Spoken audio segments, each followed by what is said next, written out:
नमस्कार साथीहरू, सबैलाई स्वागत गरे। म अनुप ढकाल तपाईहरुलाई समसामयिक सामान्य ज्ञान यस सिरिजमा आज हामी भाग 12 लिएर तपाईहरुमा आज उपस्थित भएका छौं। यो समसामयिक सामान्य ज्ञान शाखा अधिकृत नायब सुब्बा खरिदार लगायतका लोकसेवा आयोग तथा शिक्षक सेवा आयोग तथा कुनै पनि संस्थानका परीक्षाहरूमा निकै नै महत्त्वपूर्ण हुने गर्दछ। त्यही समसामयिक सामान्य ज्ञानलाई लिएर हामी फेरि पनि उपस्थित भएका छौं। आशा छ तपाईहरुले यस भिडियोलाई अन्तिमसम्म हेर्नुहुनेछ। निकै नै महत्त्वपूर्ण छ। समसामयिक मात्र नभइकन रिलेटेड कुराहरू पनि तपाईहरुलाई जानकारी दिने अभिप्रायले हामीले यो भिडियो निर्माण गरेका हौं। र साथीहरुलाई एउटा के अनुरोध गरे भने कृपया यो भिडियोलाई म्याक्सिमम शेयर गर्नुहोला ताकि हामीलाई आगामी दिनमा यस्तै भिडियो बनाउन पनि मोटिभेसन मिल्दै जाओस्। अब हामी विषयवस्तुतर्फ नै लागौं। आज पहिलो प्रश्न भनौं अथवा समसामयिक भनौं, विश्व शरणार्थी दिवसको बारेमा हामी कुरा गर्छौं। विश्व शरणार्थी दिवस प्रत्येक वर्ष कहिले मनाइन्छ भन्दा यो जुन 20 मा मनाइन्छ। यो मनाउने कसको अग्रसरमा यो दिवस मनाइन्छ भन्दा यो दिवस मनाउने भनेको UNHCR को अग्रसरमा चाहिँ यो दिवस मनाइन्छ। यो UNHCR भनेको के हो भन्दाखेरि साथीहरू, यो भनेको विश्वमा जति पनि शरणार्थी छन्, जति पनि रिफ्युजीहरू छन्, जति पनि डिस्प्लेस्ड पपुलेसन छन्, तिनीहरूको हक हित, तिनीहरूलाई सहायता दिन संयुक्त राष्ट्र संघको विशिष्टीकृत संस्थाको रूपमा स्थापना भएको संस्था हो। र यस वर्ष मनाइएको विश्व शरणार्थी दिवसको नारा के रहेको थियो भन्दा यस वर्ष together we will learn and sign भन्ने चाहिँ के थियो भन्दाखेरि चाहिँ नारा थियो। र यो दिवस कहिलेबाट मनाउन थालिएको हो त भन्दा यो दिवस सन् 2001 बाट मनाउन थालिएको हो। र अघि मैले भनिहालेँ तपाईहरुलाई UNHCR को काम के हो भनेर। र 2001 मा यसभन्दा अगाडि 2001 भन्दा अगाडि चाहिँ यही दिनलाई जुन 20 लाई चाहिँ यही दिवसलाई के नाम दिई मनाइन्थ्यो भन्दाखेरि चाहिँ त्यो बेला चाहिँ अफ्रिका रिफ्युजी डे भनेर चाहिँ मनाइन्थ्यो। हेर्नु साथीहरु, यो पनि तपाईले जानकारी लिनुस्। र संयुक्त राष्ट्र संघले चाहिँ कहिलेबाट जुन 20 लाई अन्तर्राष्ट्रिय शरणार्थी दिवस मनाउने घोषणा गरेको थियो भन्दाखेरि सन् 2000 डिसेम्बरमा चाहिँ संयुक्त राष्ट्र संघले एउटा प्रतिज्ञा पत्र पास गरेर पारित गरेर चाहिँ अबदेखि जुन 20 लाई विश्व शरणार्थी दिवसको रूपमा विश्व अन्तर्राष्ट्रिय शरणार्थी दिवसका रूपमा मनाउने भनेर चाहिँ के गरेको थियो, घोषणा गरेको थियो।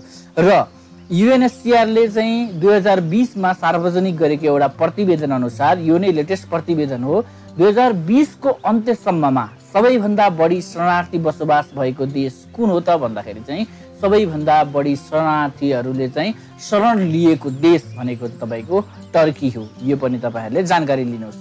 अब यसै सन्दर्भमा चाहिँ सबैभन्दा टप 5 नेसनहरू जहाँ चाहिँ शरणार्थीहरूले शरण लिएर बसेका छन् यो देशको बारेमा चर्चा गरौं। टर्की रहेको छ, यसमा चाहिँ 3.7 मिलियन अर्थात 37 लाख पपुलेसन यहाँ शरणार्थीका रूपमा छ। त्यस्तै गरी कोलम्बिया तपाईले यहाँ देख्न सक्नुहुन्छ, कोलम्बियामा 17 लाख रहेका छन् भने पाकिस्तान र युगान्डामा 14 लाख पपुलेसन चाहिँ के छ शरणार्थीका रूपमा छ भने जर्मनीमा चाहिँ 12 लाख पपुलेसन छन्। अब यो टर्कीमा किन यति धेरै पपुलेसन शरणार्थी होला नि त भन्दाखेरि चाहिँ टर्की भनेको युरोपियन एसियन रिजनमा पर्छ। हेर्नु साथीहरु, युरो एसियन रिजनमा पर्ने भएको कारणले गर्दाखेरि चाहिँ तपाईको युरोपतिर आजकल मानिसहरुको ट्रेन्ड के छ भन्दाखेरि चाहिँ माइग्रेसनको ट्रेन्ड, ओकको ट्रेन्ड के छ भन्दा चाहिँ युरोपियन कन्ट्रीजमा गएर चाहिँ काम गर्ने। त्यही कारणले गर्दाखेरि चाहिँ टर्कीमा धेरै मानिसहरूले चाहिँ एसाइलम सिक गरेर बसिरहेका छन् साथीहरु। अब यही कुरामा हेर्दाखेरि चाहिँ युरोपियन र एसियन रिजनको कुरा गरे साथीहरु, यहाँ टर्कीको म्याप देख्न सक्नुहुन्छ। यो टर्कीको म्यापमा के छ हेर्नु त भन्दा चाहिँ यो टर्की भनेको चाहिँ युरेसियन रिजन, मैले अघि पनि कुरा गरे, युरेसियन रिजन भनेको चाहिँ यो भनेको युरोप, हेर्नुस् है, युरोप र एसियामा चाहिँ पर्दछ। यो देश युरोप र एसियामा पर्छ। र युरोपी भूभाग भनेको 3% मात्र छ भने चाहिँ तपाईको एसियाली भूभाग भनेको चाहिँ तपाईको 97% एसियाली भूभाग छ। अब आउनुस् हामी यो म्यापमा हेरौं।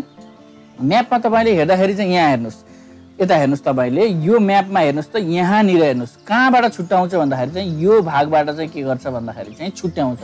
यहाँ तपाईलाई चाहिँ यो बोस्पोरस स्ट्रेट भन्ने जुन तपाईले यो देख्नुभयो, यो बोस्पोरस स्ट्रेट अर्थात बोस्पोरस जल सन्धिले चाहिँ के गर्छ भन्दाखेरि चाहिँ टर्कीको एसियाली भूभागलाई टर्कीको युरोपेली भूभागसँग छुट्याउँछ। अब यो जलसन्धि त तपाईँले भूगोलमा पढ्नुपर्छ साथीहरू। अब जलसन्धि भनेको के हो तपाईँले बुझ्नु भएको छ कि छैन? जलसन्धि भनेको त्यस्तो लोकेसन हो जहाँ दुईटा सागरहरूलाई जोडिएको हुन्छ भने दुईटा जमिनी भूभागलाई चाहिँ छुट्याइएको हुन्छ। यहाँ छुट्याइएको दुईटा जमिनी भूभाग भनेको टर्कीको एसियाली र चाहिँ तपाईँको युरोपी भूभाग हो भने यहाँ जोडिने दुईटा सागर भनेको एउटा कृष्ण सागर, तपाईँले यहाँ देख्न सक्नुहुन्छ यो कृष्ण सागर, र एउटा यो सी यहाँ तपाईँले देख्नुहुन्छ यो भनेको चाहिँ तपाईँको मारामारा सागर। यी दुईटालाई के गर्छ भन्दाखेरि चाहिँ जोड्छ। त्यसै गरी अर्को पनि छ हेर्नुहोस् भागहरू, यहाँ मैले यहाँ तपाईँले देख्न सक्नुहुन्छ, कर्सर देख्न सक्नुहुन्छ। यो भाग भनेको के हो भन्दाखेरि चाहिँ दुईटा समुद्र, यहाँ हेर्नुहोस् त यो एजियन सीलाई चाहिँ यसले एजियन सी र यहाँ रहेको मारमारा सीलाई जोड्छ भने फेरि पनि टर्कीको एसियाली भूभाग र टर्कीको युरोपी भूभागलाई के गर्छ यसले भन्दाखेरि चाहिँ टर्कीको युरोपी भूभागलाई यसले छुट्याउँछ। यो तपाईँहरूले जान्नुहोस् साथीहरू। अब यहाँ कुरा गर्दै जाँदाखेरि साथीहरू हेर्न सक्नुहुन्छ यो टर्कीमा भएको तपाईँको प्रख्यात पर्वत श्रेणीहरू हामी भूगोललाई पनि यहाँ चाहिँ टार्गेट गर्छौँ है।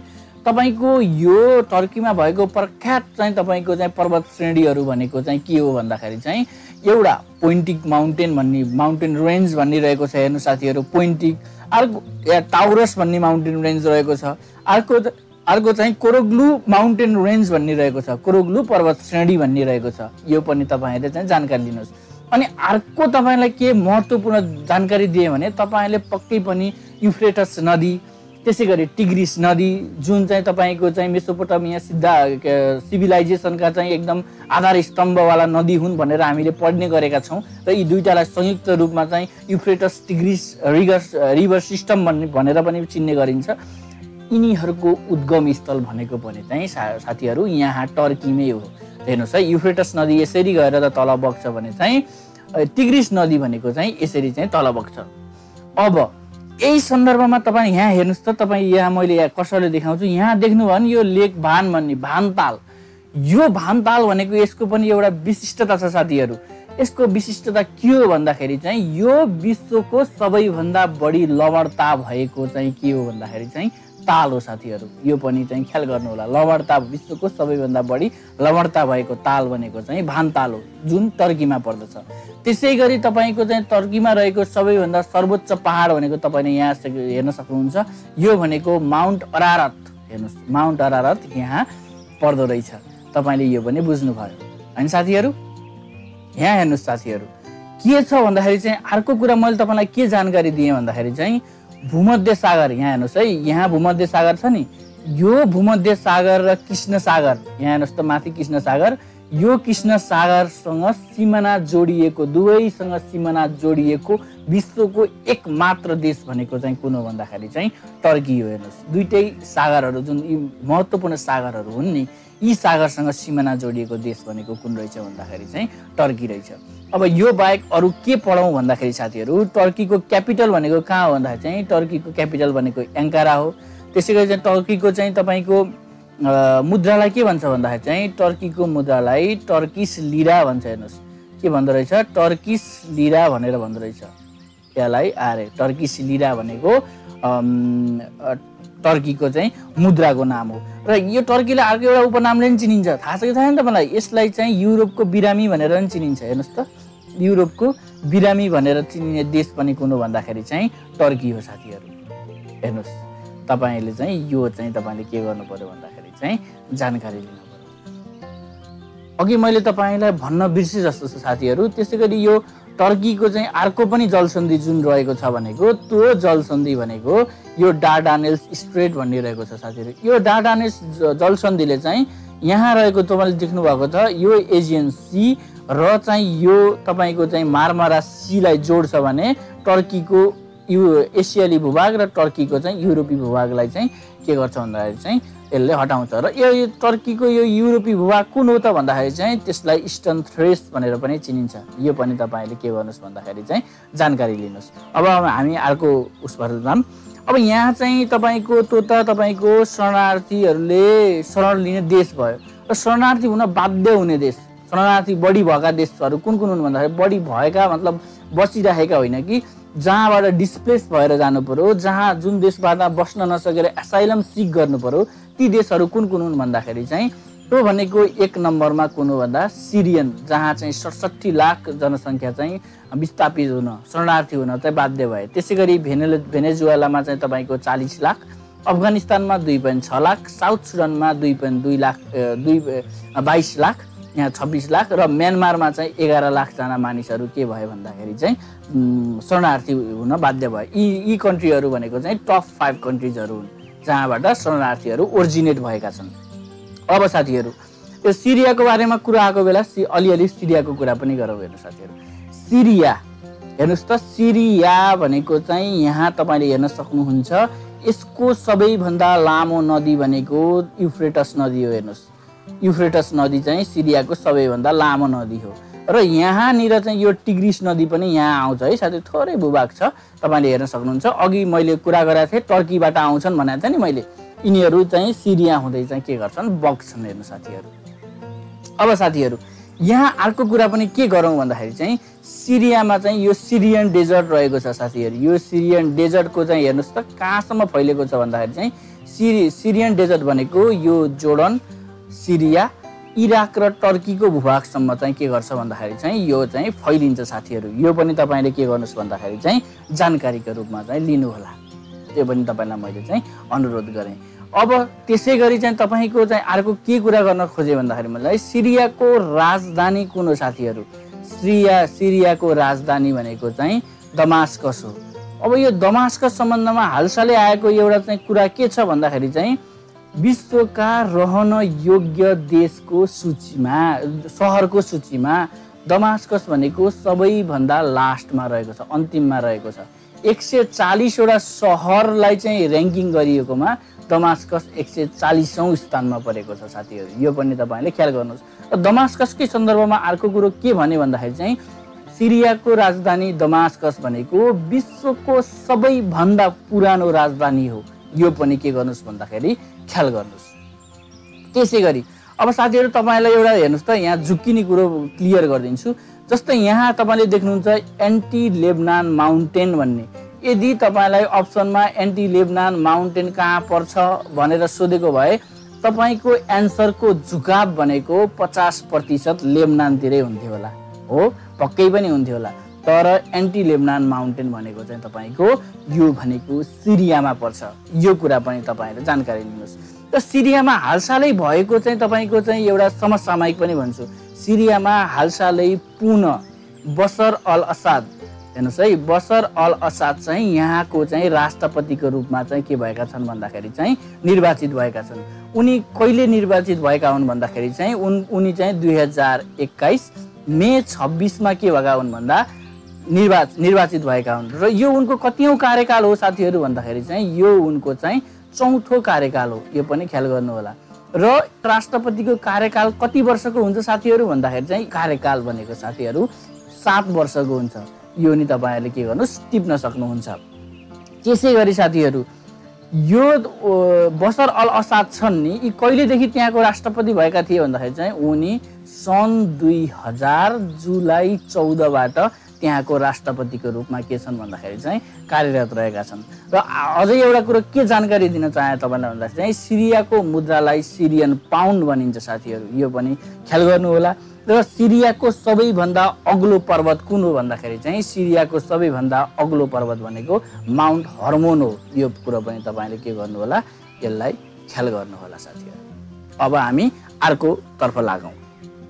अब हेर्नुहोस्, युएनएचसिआर, अघि मैले भनिहालेँ यो दिवस कसको सक्रियतामा मनाइन्छ अरे?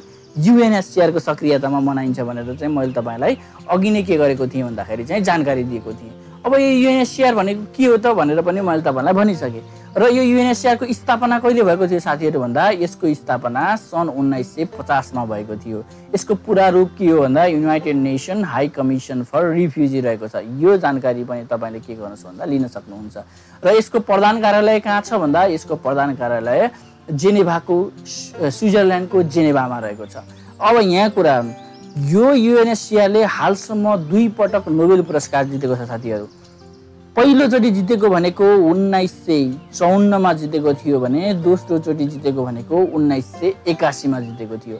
1954 मा किन जितेको थियो भन्दाखेरि चाहिँ दोस्रो विश्वयुद्धले ध्वस्त भएको युरोपमा जो शरणार्थी भएका थिए तिनीहरूलाई गरेको सहयोग, तिनीहरूलाई गरेको सहायता र तिनीहरूलाई म्यानेजमेन्ट गर्न युएनएचसिआरले खेलेको भूमिकाको लागि चाहिँ 1954 मा दिएको थियो भने 1981 मा अन्तर्राष्ट्रिय रूपमा नै अन्य देशमा शरण लिन पुगेका व्यक्तिहरूको हक अधिकारका सन्दर्भमा तथा जबरदस्ती देश निकाला विरुद्धका सन्दर्भमा वकालत गरेको कारण चाहिँ 1981 मा के गरिएको थियो भन्दाखेरि चाहिँ युएनएचसिआरलाई पुरस्कार दिएको थियो।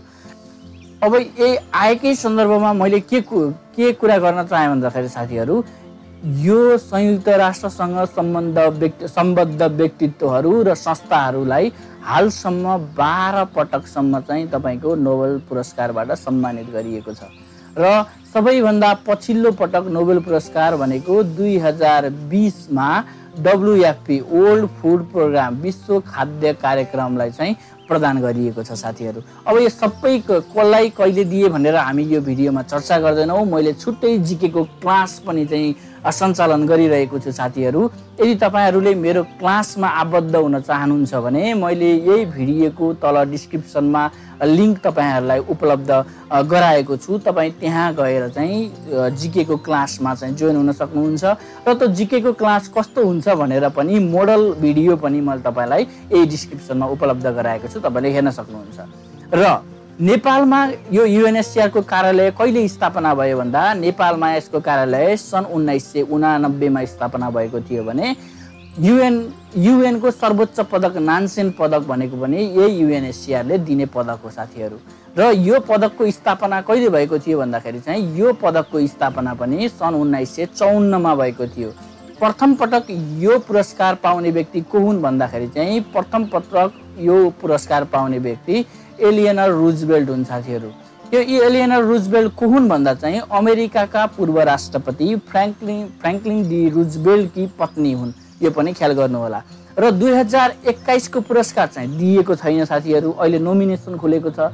र 2020 मा यो पुरस्कार कसले पायो भन्दाखेरि चाहिँ यो पुरस्कार यहाँ मैले लेखेको छु, तपाईले लेख्न सक्नुहुन्छ। यो म्यारेलिन भेरगेरा पेरेजले पाइन्। म्यारेलिन भेरगेरा पेरेजलाई चाहिँ 2020 को नानसेन पदकबाट चाहिँ के गरिएको थियो भन्दाखेरि चाहिँ सम्मानित गरिएको थियो। यो पनि तपाईले हेर्न सक्नुहुन्छ। अब अर्को समसामयिकतर्फ लागौँ साथीहरू। विश्व प्रतिस्पर्धात्मक सूचक 2021 अनुसार यो कसले प्रकाशन गर्छ भन्दाखेरि चाहिँ यो प्रकाशन भनेको IMD इन्स्टिट्युट फर म्यानेजमेन्ट डेभलपमेन्टले प्रकाशन गर्छ।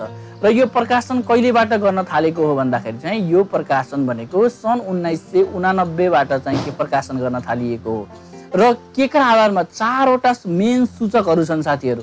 4 वटा मेन सूचक र 334 वटा प्रतिस्पर्धात्मक क्राइटेरियाको आधारमा चाहिँ यो र्याङ्किङ गरिएको हो। 4 वटा सूचकमा एउटा के छ भन्दाखेरि चाहिँ पहिलो भनेको चाहिँ कुनै पनि देशको आर्थिक प्रदर्शन इकोनोमिक पर्फर्मेन्सको आधारमा चाहिँ गरिन्छ 1 नम्बर। दोस्रो नम्बर भनेको चाहिँ तपाईको गभर्नमेन्टको इफिसियन्सी अर्थात् सरकारको चाहिँ क्षमताको आधारमा गरिन्छ। त्यसैगरी तेस्रो नम्बर भनेको चाहिँ तपाईको व्यवसायको क्षमता बिजनेस इफिसियन्सी हेरिन्छ त्यो देशको। त्यसैगरी चौथो नम्बर भनेको चाहिँ तपाईको त्यस देशको पूर्वाधारको अवस्था हेरेर चाहिँ के गरिन्छ भन्दाखेरि चाहिँ मेन सूचक यिनीहरूलाई मानेर चाहिँ र 334 वटा क्राइटेरिया अन्तर्गत चाहिँ के गरिन्छ भन्दाखेरि यो चाहिँ तपाईको र्याङ्किङ गरिएको छ।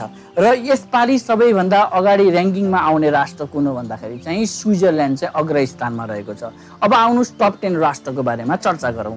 यो सूचकाङ्क अनुसार पहिलो नम्बरमा स्विजरल्यान्ड छ भने दोस्रो नम्बरमा स्विडेन, तेस्रो नम्बरमा डेनमार्क, त्यसैगरी Netherlands, Singapore, Norway, Hong Kong, Taiwan, UAE र USA क्रमशः तपाईको दोस्रोदेखि 10औं नम्बरमा रहेका छन्। अब यहाँ आइहालेको सन्दर्भमा मैले तपाईलाई एउटा के जानकारी दिन चाहे भन्दा यो स्विजरल्यान्डको सन्दर्भमा हालसालैको समसामयिक कुरा जानकारी गर्न चाहे। यो सुन्नुहोस् के जानकारी गराउन चाहे भन्दाखेरि चाहिँ साथीहरू स्विजरल्यान्डमा हेर्नुहोस् है, स्विजरल्यान्डमा हालसालै के भएको छ भन्दाखेरि चाहिँ स्विजरल्यान्ड सरकार हेर्नुहोस्, स्विजरल्यान्ड सरकार र चाहिँ WHO WHO र चाहिँ स्विजरल्यान्ड सरकार बीच चाहिँ एउटा समझदारी पत्रमा हस्ताक्षर भएको छ। एउटा संयन्त्र ग्लोबल बायो हब निर्माण गर्ने भन्ने सन्दर्भमा समझदारी पत्रमा हस्ताक्षर भएको छ। यो समझदारी पत्रमा हस्ताक्षर कहिले भएको छ भन्दाखेरि चाहिँ यो चाहिँ 2021 को मे 24 मा हस्ताक्षर भएको, यो पनि तपाईहरुले ख्याल गर्नुस्। र यो ग्लोबल बायो हबको चाहिँ केन्द्र कहाँ हुनेछ भन्दाखेरि चाहिँ स्विजरल्यान्डको स्पेज शहरमा हुनेछ साथीहरु। अब तपाईहरुलाई जान्न मन लाग्यो होला यो ग्लोबल बायो हब भनेको के हो भन्दाखेरि चाहिँ यो ग्लोबल बायो हब भनेको चाहिँ जति पनि विश्वमा देखा पर्ने भाइरसहरु छन् तिनीहरुको नमुना स्याम्पलहरुको आदान प्रदान गर्ने र ती आदान प्रदान गरिएका स्याम्पलहरुलाई केन्द्रीकृत रूपमा यो ग्लोबल बायो हबमा चाहिँ राख्ने र त्यसलाई रिसर्च ल्याबको रूपमा अनुसन्धान गर्ने र त्यहाँबाट निस्केका आउटकमहरु रिजल्टहरु सबै सामु चाहिँ सर्कुलेट गर्ने ताकि भाइरसको संक्रमण दर रोक्न सकियोस्। त्यो कारणले ग्लोबल बायो हबको स्थापना गरिएको र WHO ले चाहिँ यो ग्लोबल बायो हब स्थापना गर्ने घोषणा चाहिँ 2020 मै गरेको थियो साथीहरु। कोभिड-19 को प्रकोप पश्चात चाहिँ WHO ले यो घोषणा गरेको थियो, यो पनि जान्नुस्। त्यसैगरी अर्को पनि देखे साथीहरु, मैले यहाँ डेनमार्कको बारेमा नै केही भन्छु। हालसालै एउटा समसामयिक छ। डेनमार्कको संसदले हालसालै चाहिँ तपाईको मानवलाई चाहिँ बसोबास गर्न मिल्ने गरेर चाहिँ एउटा कृत्रिम द्वीप, हेर्नुस् है, कृत्रिम द्वीप निर्माण गर्न चाहिँ स्वीकृति दिएको छ। र यो कृत्रिम द्वीपलाई के नाम दिएको छ भन्दाखेरि साथीहरु यसलाई चाहिँ लिनेट होम भनेर चाहिँ के गरिएको छ भन्दाखेरि चाहिँ नामकरण गरिएको छ। र यो लिनेट होम भनेको 2.6 वर्ग किलोमिटर क्षेत्रफलको हुनेछ र यो लिनेट होमले चाहिँ यो कोपेनहेगन डेनमार्कको राजधानी कोपेनहेगनसँग के गर्नेछ भन्दाखेरि चाहिँ लिंक गर्नेछ साथीहरु। र यो यस्तो तरिकाले निर्माण गरिदैछ कि साथीहरु समुद्रमा आउने छालहरु त्यसैगरी समुद्रिक जे पनि विपद छ तिनीहरुको सामना गर्न सक्ने गरी तिनीहरुबाट केही प्रभाव नपर्ने गरी चाहिँ यो निर्माण गर्न लागिएको छ साथीहरु।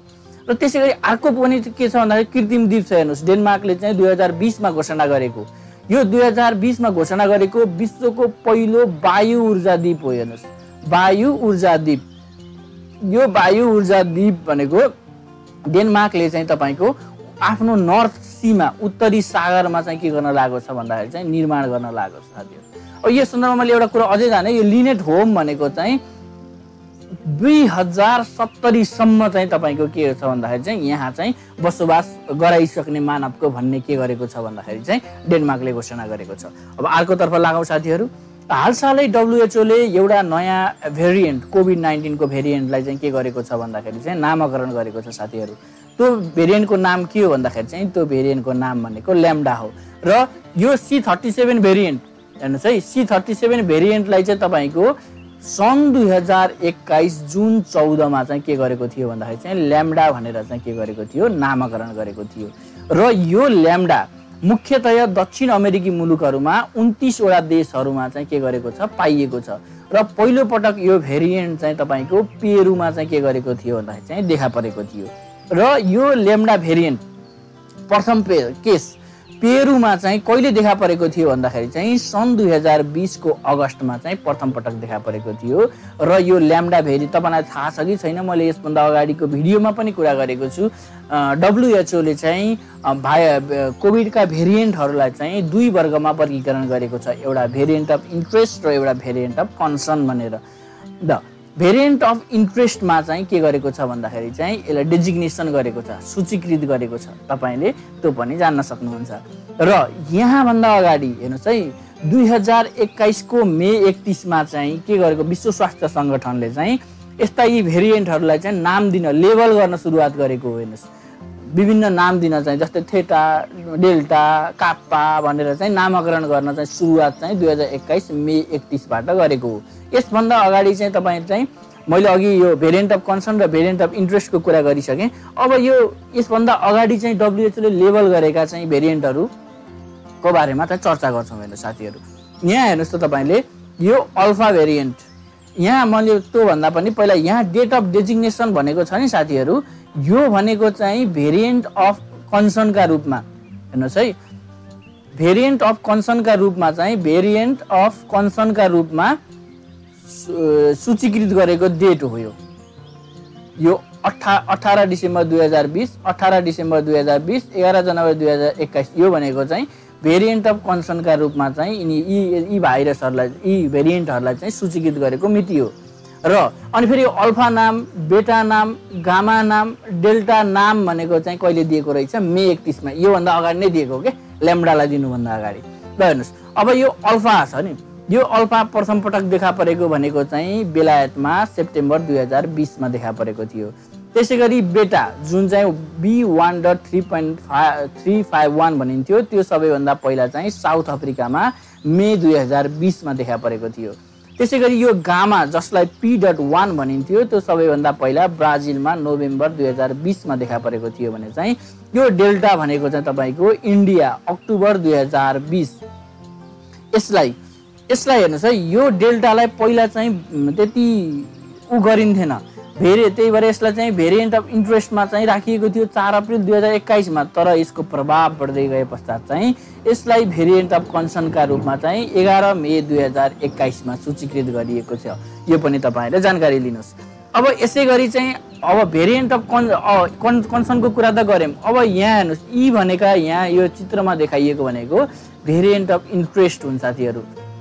हेर्नुहोस् है, भेरिएन्ट अफ इन्ट्रेस्टका रूपमा चाहिँ के गरेको छ भन्दाखेरि चाहिँ सूचीकृत गरेको छ। र यतापट्टिको मिति त अहिले मैले भनिहालेँ, त्यही भेरिएन्ट अफ इन्ट्रेस्टका रूपमा चाहिँ यतापट्टि यी तपाईको चाहिँ भेरिएन्टलाई कहिले सूचीकृत गर्यो भन्ने मिति यो हो। हेर्नुहोस् है, यिनीहरू हुन्, तपाईले यहाँ हेर्न सक्नुहुन्छ। अब यहाँ हेरौँ, अब इप्सिलन भन्ने छ, यो सबैभन्दा पहिला चाहिँ तपाईको अमेरिकामा देखिएको रहेछ मार्च 2020 मा। त्यसै गरी यो जेटा भन्ने जसलाई चाहिँ P.2 भनिन्थ्यो यो सबैभन्दा पहिला ब्राजिलमा अप्रिल 2020 मा देखिएको रहेछ। त्यसै गरी एटा भन्ने रहेको छ, यो एटा भनेको चाहिँ धेरै देशहरूमा डिसेम्बर 2020 ताका पहिलोचोटि देखा परेको रहेछ। त्यसै गरी यो थेटा भन्ने रहेको छ, यो थेटा जसलाई P.3 भनिन्थ्यो त्यो चाहिँ सबैभन्दा पहिला फिलिपिन्समा जनवरी 2021 मा देखा परेको रहेछ भने यो आयोटा जसलाई चाहिँ B.1.526 भनिन्थ्यो त्यो चाहिँ सबैभन्दा पहिला अमेरिकामा नोभेम्बर 2020 मा देखा परेको रहेछ भने यो काप्पा भनेको चाहिँ तपाईको इन्डियामा प्रथम पटक देखा परेको अक्टोबर 2020 मा चाहिँ के गरेको रहेछ, देखा परेको रहेछ। यो पनि तपाईहरुले जानकारी लिन सक्नुहुन्छ। अब साथीहरु, नेपालमा चाहिँ यो डेल्टा भेरिएन्ट जुन छ अहिलेको चाहिँ एकदम चाहिँ प्रिभेल गरेको यो डेल्टा भेरिएन्ट चाहिँ सर्वप्रथम चाहिँ देखिएको भनेको विक्रम सम्वत 2078 जेठ 8 गते रहेको थियो। र नेपालमा हालसम्म कतिवटा भेरिएन्ट देखिएका छन् भन्दाखेरि चाहिँ नेपालमा हालसम्म 3 वटा भेरिएन्ट देखिएका छन्, अल्फा, डेल्टा र चाहिँ तपाईको काप्पा। अल्फा र डेल्टा भनेको चाहिँ तपाईको भेरिएन्ट अफ कन्सर्न हुन् भने चाहिँ काप्पा भनेको भेरिएन्ट अफ इन्ट्रेस्ट हो। अघि तपाईलाई मैले पढाए अनुसार तपाईले त्यो पनि चाहिँ के गर्नुभयो होला भन्दाखेरि चाहिँ जानकारी लिनुभयो होला भन्ने मैले अपेक्षा लिएँ। अब साथीहरु, नेपालमा कहिलेदेखि कोभिड-19 विरुद्धको खोप लगाउन सुरुवात गरियो भन्दाखेरि चाहिँ 2077 माघ 14 बाट चाहिँ खोप लगाउन सुरुवात गरिएको हो। र प्रथम पटक खोप लगाउने व्यक्ति भनेको शुक्रराज ट्रपिकल का निर्देशक डाक्टर सागर राज भण्डारी रहेका छन् साथीहरु। र नेपालमा हालसम्म कति प्रकारका कोभिड-19 विरुद्ध खोपले अनुमति पाएका छन्? यो आपतकालीन अनुमति हो है साथीहरु। विश्वमा हालसम्म कुनै पनि खोपलाई चाहिँ तपाईको पूर्ण रूपमा अनुमति दिएको छैन। हेर्नुस्, आपतकालीन अनुमति दिइराखेको छ। हेर्नुस्, यिनीहरू अझै पनि एक्सपेरिमेन्टको अवस्थामा रहेका छन्। र नेपालमा दिएका भनेको कोभिशिल्ड रहेको साथीहरु। यो कोभिशिल्ड भनेको चाहिँ तपाईको भारतको सेरम इन्स्टिट्युटले चाहिँ के गरेको हो भन्दाखेरि चाहिँ म्यानुफ्याक्चर गरेको हो। र यसलाई 2077 साल माघ 2 गते के गरियो भन्दाखेरि चाहिँ अनुमति दियो नेपालमा। र यो भेरोसेल भनेको चाहिँ तपाईको चीनको चाहिँ सिनोफार्म भन्नेले दिएको। हेर्नुस्, के अरे सिनोफार्म भन्ने चाहिँ उसले चाहिँ गरेको हो। र यसलाई चाहिँ 2077 फागुन 4 गते चाहिँ के गरियो भन्दाखेरि चाहिँ यसलाई चाहिँ अनुमति दियो। त्यस्तै गरी कोभ्याक्सिन रहेको छ साथीहरु, चाहिँ जुन भारतकै कम्पनीले चाहिँ निर्माण गरेको हो। भारतको कुन कम्पनीले निर्माण गरेको भन्दाखेरि चाहिँ भारत बायोटेक भन्ने कम्पनीले चाहिँ निर्माण गरेको। यसलाई 2077 साल चैत 6 गते चाहिँ के गरिएको थियो भन्दाखेरि चाहिँ अनुमति दिएको थियो भने स्पुतनिक भी जुन रुसमा रहेको तपाईको चाहिँ जेनेरियम भन्ने उसले म्यानुफ्याक्चर गरेको हो। यसलाई चाहिँ 2078 वैशाख 7 मा चाहिँ के गरिएको थियो भन्दाखेरि यसलाई चाहिँ अनुमति दिएको थियो भने कोरोना भ्याक भनेको हालसालै दिएको चाहिँ अनुमति हो। यो चीनको चाहिँ सिनोभ्याक लाइफ साइन्स भन्ने संस्थाले चाहिँ म्यानुफ्याक्चर गरेको, ल्याबले म्यानुफ्याक्चर गरेको हो र यसलाई अनुमति भनेको तपाईँको 2078 साल जेठको 21 गते चाहिँ के गरिएको थियो भन्दाखेरि चाहिँ अनुमति दिएको थियो साथीहरू। यो तपाईँहरूले चाहिँ पढ्न सक्नुहुन्छ। अब अर्को समसामयिक रहेको छ, इरानमा हालसालै नयाँ राष्ट्रपति के भएका छन् भन्दाखेरि चाहिँ चयन भएका छन्। हालसालै इरानमा भएको नयाँ राष्ट्रपति चुनावमा इब्राहिम रइसी के भएका छन् भन्दाखेरि चाहिँ निर्वाचित भएका छन्। यी इब्राहिम रइसी भनेको चाहिँ तपाईँको कन्जर्भेटिभ धारणाका मान्छे हुन्, रूढिवादी धारणाका मान्छे हुन् र योभन्दा अगाडि उनी यो इरानको सर्वोच्च अदालतको चाहिँ प्रधान न्यायाधीश रहेका थिए। हेर्नुहोस् के रहेका थिए, प्रधान न्यायाधीश रहेका थिए। र यो चुनाव कहिले भएको थियो साथीहरू भन्दाखेरि चाहिँ इरानमा राष्ट्रपतिको लागि चुनाव भनेको चाहिँ 2021 जुन 18 मा भएको थियो र उनले उक्त चुनावमा 61.95% भोट ल्याएका थिए। र हालमा चाहिँ रहेका चाहिँ इरानका राष्ट्रपति को हुन् भन्दाखेरि चाहिँ उनी हसन रुहानी हुन्। हसन रुहानीको 2021 अगस्तमा चाहिँ कार्यकाल सकिँदैछ। तत्पश्चात चाहिँ इब्राहिम रइसीले चाहिँ कार्यभार सम्हाल्नेछन्। कहिलेदेखि कार्यभार सम्हाल्नेछन् भन्दाखेरि उनले सन् 2021 को अगस्त 3 बाट चाहिँ कार्यभार सम्हाल्नेछन्। र इरानमा राष्ट्रपतिको कार्यकाल कति वर्षको हुने गर्छ भन्दा इरानमा राष्ट्रपतिको कार्यकाल 4 वर्षको हुने गर्दछ। र इस्लामिक गणतन्त्र स्थापना भए पश्चात उनी इरानको कतिऔं राष्ट्रपति बनेका छन् भन्दा उनी इरानको 13औं राष्ट्रपति बनेका छन्। अब हामीले राष्ट्रपतिको बारेमा त कुरा गर्यौं, अब इरानको बारेमा केही कुरा गरौँ है त साथीहरू। हेर्नुस्, इरान एट अ ग्लान्स भनेर भनेको छु। इरानको राजधानी कहाँ हो साथीहरू भन्दाखेरि चाहिँ इरानको राजधानी भनेको तेहरान हो। र इरानको मुद्रालाई के भनिन्छ भन्दाखेरि चाहिँ यसको चाहिँ इरानियन रियल भन्छ साथीहरू। यहाँ मैले लेखेर हिँड्छु, इरानियन रियल भनेर चाहिँ भन्ने गरिन्छ। र सबैभन्दा ठुलो पहाड भनेको कुन हो साथीहरू भन्दाखेरि चाहिँ देमाबन्द भन्ने चाहिँ पहाड हो। यहाँ हेर्न सक्नुहुन्छ, देमाबन्द भनेको चाहिँ एल्बुर्ज माउन्टेन्समा रहन्छ, माउन्ट देमाबन्द। अब साथीहरू यो नजिकको निस्नु फेरि एल्बुर्ज माउन्टेन रेन्ज भनेको चाहिँ तपाईँको चाहिँ इरानमा पर्छ भने चाहिँ तपाईँको एल्ब्रुज माउन्टेन भनेको चाहिँ युरोपको पहाड हो। हेर्नुहोस्, युरोपको हिमाल हो। त्यो कुरोमा पनि तपाईँ नजिकिनु होला। र इरानमा रहेको अर्को प्रख्यात पर्वत श्रेणी भनेको कुन हो भन्दाखेरि चाहिँ जाग्रोस माउन्टेन हो। तपाईँले यो पनि ख्याल गर्नु होला। र इरानको सबैभन्दा ठुलो ताल भनेको चाहिँ लेक अर्मिया हो भने चाहिँ इरानको चाहिँ एकदम प्रमुख नदी भनेको चाहिँ करुन नदी हो। हेर्नुहोस्, करुन नदी प्रमुख नदी हो। र इरानको उत्तरतर्फ रहेको चाहिँ सागर भनेको चाहिँ क्यास्पियन सागर हो भने चाहिँ दक्षिणतर्फ चाहिँ तपाईँको यो पर्सियाको खाडी र चाहिँ तपाईँको चाहिँ के छ भन्दाखेरि चाहिँ ओमानको खाडी रहेको छ। अघि नै मैले तपाईँलाई जलसन्धिको बारेमा कुरा गरेको थिएँ। यहाँ पनि एउटा जलसन्धि छ जसले दुबई अब संयुक्त अरब इमिरेट्सको अबुधाबी र चाहिँ तपाईँको इरानलाई चाहिँ छुट्याउने गर्दछ साथीहरू। र दुईटा समुद्र कुन भन्दाखेरि चाहिँ त्यही ओमानको खाडी र पर्सियाको खाडीलाई जोड्छ। त्यो चाहिँ जलसन्धिको नाम भनेको चाहिँ हर्मुज, स्ट्रेट अफ हर्मुज भन्ने रहेको छ। यो पनि तपाईँले के गर्नुहोस् भन्दाखेरि चाहिँ जान्नु होला साथीहरू। अब यहाँ हेर्नुहोस् है, यहाँ मरुभूमिको कुरा गरौँ। 10A लुट र 10A कबीर भनेका चाहिँ यहाँका के हुन् भन्दाखेरि चाहिँ प्रख्यात चाहिँ मरुभूमि हुन्। अब यो 10A लुटको बारेमा एउटा मैले तपाईँलाई चाहिँ अरू बुकहरूमा पाइँदैन साथीहरू। मैले चाहिँ लगभग अफिसरको प्रिपरेसन गर्ने बेलामा 8-9 वटा बुकहरू चाहिँ मैले पढेर मैले चाहिँ नोट बनाएको थिएँ। तर मैले यो कुरा कहीँ पनि पाएको थिएन। युनेस्को हेर्नुहोस् है, युनेस्कोले सूचीकृत गरेको एकमात्र मरुभूमि, सम्पदा सूचीमा सूचीकृत गरेको एकमात्र मरुभूमि भनेको 10A लुट हो साथीहरू। यो पनि तपाईँले के गर्नुहोस् भन्दाखेरि चाहिँ टिप्पणी गर्नुहोस् साथीहरू।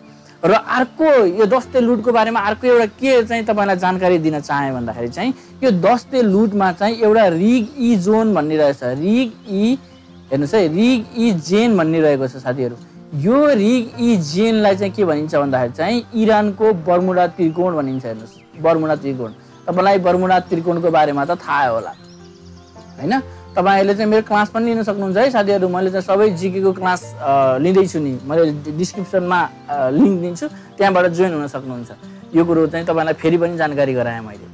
अब यो के रहेछ भन्दाखेरि चाहिँ रिगइजेनलाई चाहिँ के भन्दो रहेछ भन्दाखेरि चाहिँ बर्मुडा त्रिकोण भन्दो रहेछ। इरानको बर्मुडा त्रिकोण भनेर चाहिँ चिनिँदो रहेछ।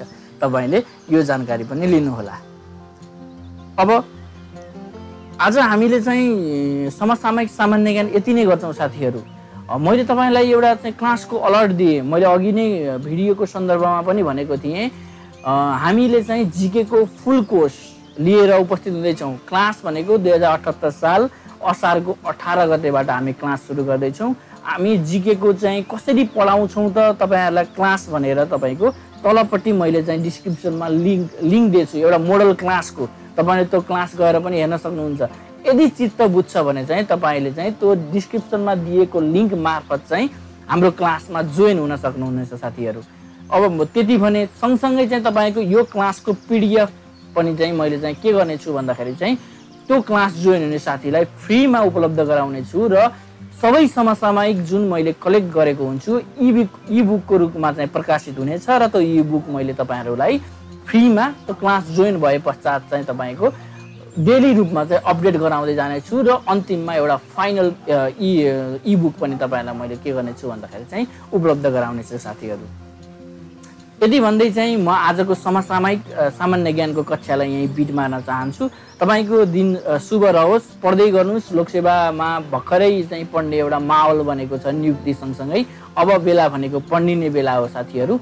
तपाई मसँग पनि पढ्न सक्नुहुन्छ, अरूसँग पनि पढ्न सक्नुहुन्छ। जुन क्लास राम्रो लाग्छ त्यही पढ्नुस्, तर तपाई सक्सेसफुल चाहिँ पक्कै हुनुस् भन्दै म बिदा हुन चाहन्छु।